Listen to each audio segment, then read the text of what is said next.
Siyempre, idagdag na natin yung sauce. Kaya na naman ako. Tapos, ayan.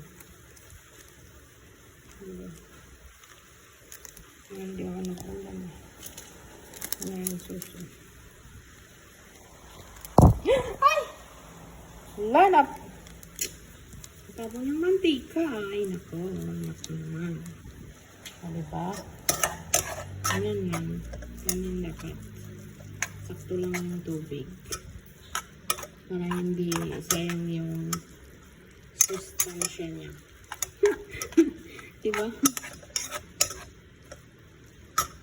Tapos, palakasan natin konti ng apoy. Hanggang mag-dry siya. Para sakto na siya maluto.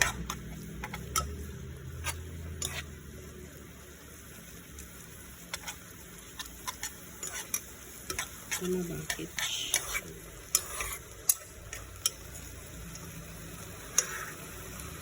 Pero ganyan din ako po.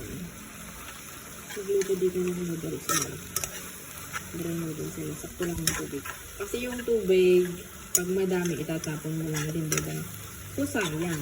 So, ilagyan mo na lang ng tubig na yung sakto lang yung hanggang maluto siya, o diba?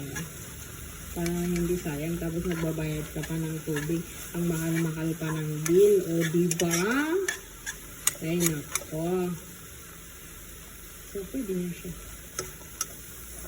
Dry na siya.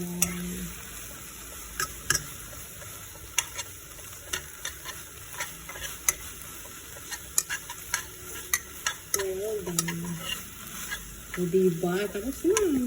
Take it out.